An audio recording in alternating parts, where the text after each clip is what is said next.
Amados irmãos, a paz do Senhor, que alegria! Estamos juntos, de novo juntos na presença de nosso Senhor e Salvador Jesus Cristo.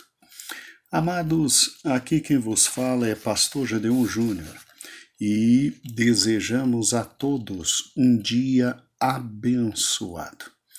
Estamos no capítulo 14 e queremos louvar a Deus por esta rica oportunidade.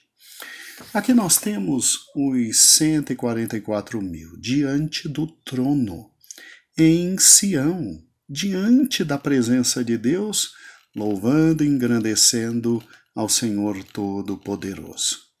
Eles são vitoriosos, eles têm o nome de Deus, o Pai. Eles simplesmente cantam um cântico maravilhoso. Eles são grandes evangelistas ali na nova situação terrível da grande tribulação. E eles são simplesmente os primeiros judeus a serem salvos durante a tribulação. Você já pensou nisso? Eles evangelizam, eles falam, eles trazem, e o que há de interessante é que eles são chamados de primícias, eles são oferecidos como primícias a Deus. Eles são a maior prova de que Deus continua amando Israel. Tanto é que envia os seus profetas, tanto é que envia as suas testemunhas, tanto é que envia os seus para que o seu povo simplesmente não se perca. E obviamente haverá uma grande salvação dos judeus. Eles são literalmente grandes testemunhas do Altíssimo. E um ponto que nos chama muita atenção é o querido versículo 4, que diz que esses são os que não se contaminaram com mulheres, pois se conservaram castos e seguem o Cordeiro por onde quer que vá, e foram comprados dentre os homens e ofertados como primícias a Deus e ao Cordeiro. Aqui, irmãos, nós temos muitas interpretações. Tem alguns irmãos exegetas que dizem que eles são literalmente celibatários, ou seja, eles não se relacionam com mulheres, até porque simplesmente a vida deles será tão difícil, tão atribulada, tão cheia de compromissos na esfera espiritual que dificilmente poderiam, com toda a carga de perseguição, toda a carga que haverá sobre eles no tocante ao anticristo vindo contra todos eles, dificilmente eles farão a opção pelo casamento. Então, muitos acreditam que literalmente eles não casarão. Há uma segunda interpretação para o fato aqui não se contaminarem com mulheres.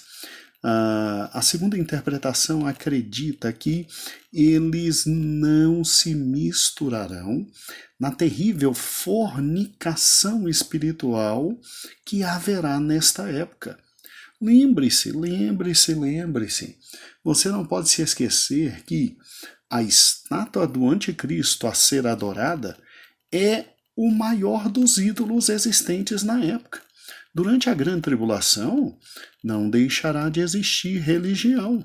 Só que essa religião será uma religião de natureza universal, absolutamente ecumênica, e o que não faltam são ídolos para serem adorados. Então, quando se fala que eles são literalmente afastados de toda contaminação com mulheres, se quer acreditar também na questão de que não se misturam com toda a idolatria existente. E quem defende esse ponto, defende um fato muito simples. O casamento nunca foi um problema para ninguém. O casamento, ao contrário, é uma bênção determinada por Deus para todos nós homens. Desde o Jardim do Éden, Deus nos deu a chance de ter a nossa companheira, não é? Então, não haveria razão para eles serem celibatários, ok? Eles serem celibatários. E, obviamente, essas são as duas grandes interpretações que existem para esse texto. E eu, pessoalmente, neste ponto aqui, eu tendo a crer que realmente a vida desses 144 será tão pesada, tão difícil, tão corrida, tão terrivelmente assustadora, porque tem que pregar, tem que falar, tem que manifestar, tem que dizer, tem que levar a palavra de Deus principalmente aos judeus, e que fica muito difícil ter esposa, ter filhos, e traria uma dificuldade muito grande nesse momento. Mas você com certeza tem liberdade para crer em qualquer uma das interpretações. Mas, pastor, por que contaminação de mulheres? Contaminação de mulheres seria, nesse campo de interpretação, e não seria o fato deles estarem casando e por casarem eles simplesmente estarem incorretos e contaminados. Não. É porque o próprio apóstolo Paulo diz que quem está ligado ao casamento procura satisfazer sua esposa, né? O solteiro procura servir completamente a Deus, e aquele que está ligado ao casamento procura ter, obviamente, olhares também de carinho, de conforto e de vida para com sua esposa. Então, assim, traria problemas muito sérios para eles desenvolverem o ministério que têm que desenvolver, serem fiéis testemunhas perante Israel durante esse tempo tão difícil quanto a grande tribulação. Muito bem, dito isso, é fundamental entender que eles são homens de Deus, porque Apocalipse 14, versículo 5 diz que mentira nenhuma foi encontrada em suas bocas, são imaculados, ou seja, eles serão servos fiéis a Deus, revestidos da justiça de Cristo, e não vão compactuar nem com as falsas doutrinas do falso profeta, nem com as mentiras do anticristo, que são perfeitamente declinadas e inteligíveis a partir do capítulo 13. Muito bem, agora vamos para o último momento de graça de Deus para a terra, que antecede o derramar de toda a cólera e de toda a ira. Apocalipse 14:6 diz: Então vi outro anjo, que voava pelo céu e tinha na mão o evangelho eterno para proclamar aos que habitam na terra de toda nação, tribo, língua e povo. Muito bem. Esse é o primeiro de anjos que virão agora em sequência. Anjos que virão em sequência. E esse anjo, ele aparece, meus irmãos, para simplesmente avisar que temam a Deus e glorifiquem, pois chegou a hora do seu juízo. Ao contrário daqueles outros anjos anteriores que voavam pelo céu dizendo: ai, ai, ai, perto está a ira do Cordeiro, grande será o mal que vem. Esse agora diz: acabou, chegou a ira chegou. Mas há salvação no meio da ira. Temam a Deus e glorifiquem. Temam a Deus e glorifiquem. É interessante que, simplesmente, nos dias de hoje, a igreja é responsável pela proclamação do Evangelho mas no arrebatamento. No arrebatamento, a coisa mudará completamente. Por quê? Porque a igreja está no céu. E se a igreja está no céu arrebatada, Deus usa quem? Deus usa agora para a pregação do evangelho 144 mil judeus, as duas testemunhas e agora até um anjo para espalhar sua mensagem. Até um anjo para espalhar sua mensagem. Veja que Deus não mede esforços para dar ao mundo uma última oportunidade de ser salvo. E que evangelho esse anjo pregará, né? O fato de ele ser chamado evangelho eterno indica que é um evangelho bem próximo, praticamente idêntico ao que a igreja prega, né? Olha o que se diz no versículo 7. Temam a Deus e glorifique, pois é chegada a hora do seu juízo. Adorem aquele que fez os céus, a terra, o mar, as fontes das águas. Então, as pessoas que ouvirão este grande evangelho, e elas simplesmente, meu amado irmão, elas terão duas opções. Ou elas acreditam no anticristo e na mentira e adoram ao anticristo, ou temem a Deus, lhe dão glória e imediatamente são mortos. Imediatamente são mortos. A opção de seguir o anticristo só pode levar à morte espiritual. Mas a opção de seguir a Deus, sem dúvida, levará à morte imediatamente física, mas depois à vida eterna. O que significa temer a Deus, meus amados irmãos? Satanás gostaria de nos fazer acreditar que significa ter medo, mas isso é completamente errado. Temer a Deus significa ter respeito santo por Ele, acreditar em sua existência, crer que Ele reina e que julgará toda a humanidade. Esse é o tipo de temor que é simplesmente o princípio da sabedoria e que agrada a Deus. Eu vou repetir, o que é temer a Deus? Não é ter medo, como Satanás quer que muitos acreditem. Temer a Deus é ter respeito santo por Ele. Obviamente, olhar para os céus e acreditar que Ele existe. Acreditar que Ele reina. Acreditar que Ele é justo. E por ser Deus, ser rei e ser justo juiz, Ele julgará toda a humanidade. E aí, o que eu acho interessante pastor, mas espera aí, só um pouquinho. Esse tipo de pregação vai dar certo? Esse tipo de pregação vai dar certo? O senhor tem certeza disso? Mas, pastor, será que vai dar certo? Meu amado irmão, eu creio muito na palavra de Deus e eu creio que muita gente vai ser salva.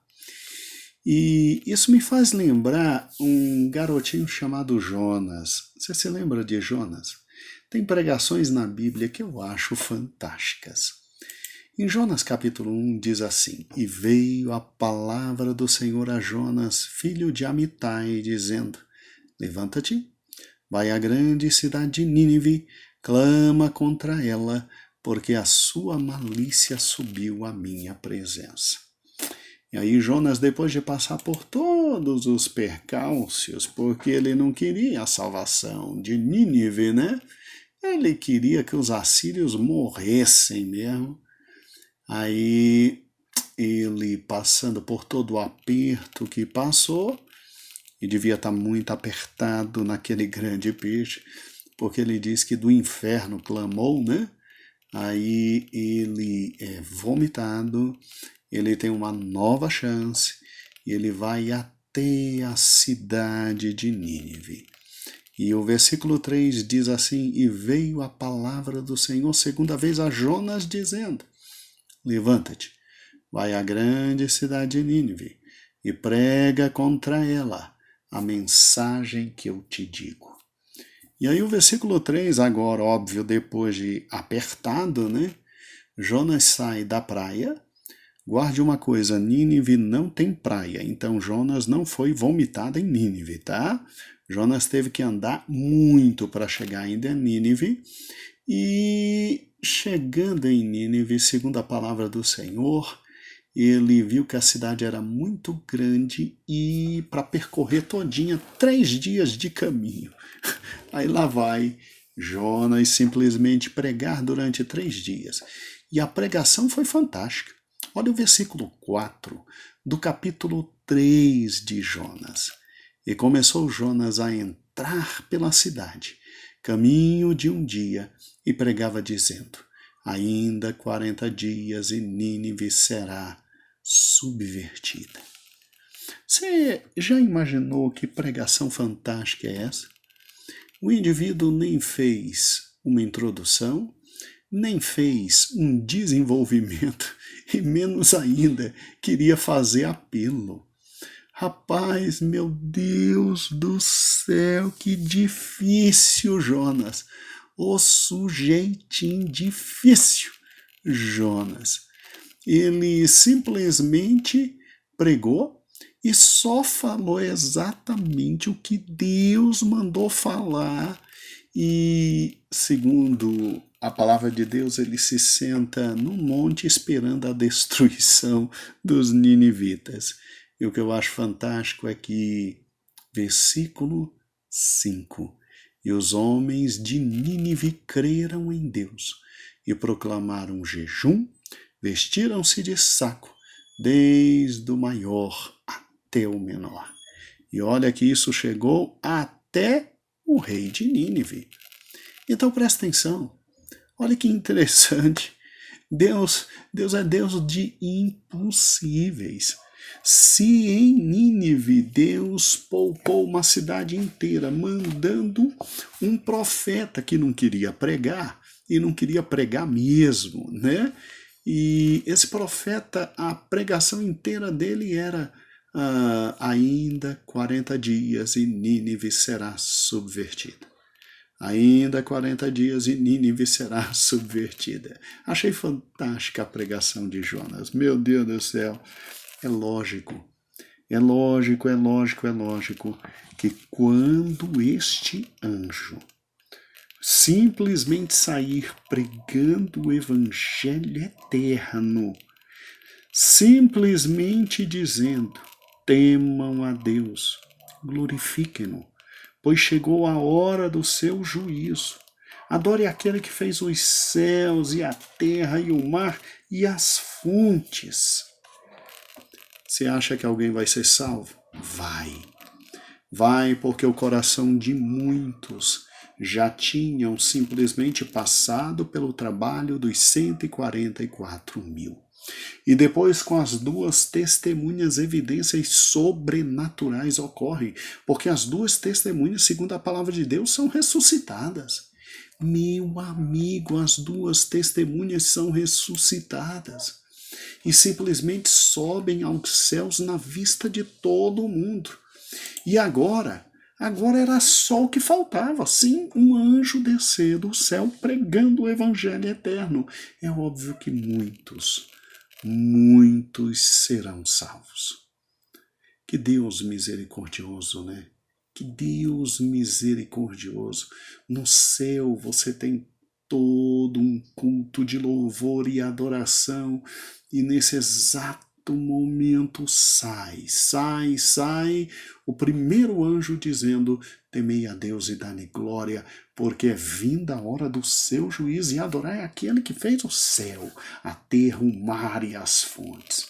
Agora, como se não bastasse, você tem um segundo anjo no versículo 8 dizendo assim: e outro anjo seguiu dizendo: caiu a Babilônia, aquela grande cidade que a todas as nações deu de beber do vinho da ira da sua fornicação.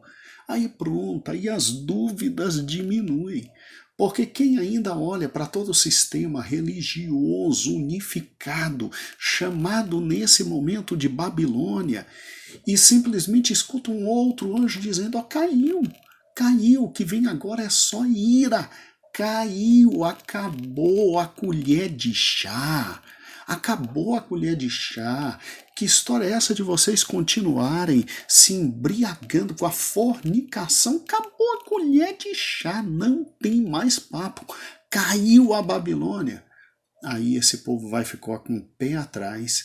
E aí quando vem o terceiro anjo dizendo com grande voz, olha o versículo 9, e seguiu-os, ou seja, após o primeiro e o segundo, o terceiro anjo, dizendo com grande voz: se alguém adorar a besta, a sua imagem, e receber o sinal na mão ou na testa, também este beberá o vinho da ira de Deus, que se deitou não misturado no cálice da sua ira, e será atormentado com fogo e enxofre diante dos santos anjos e diante do Cordeiro.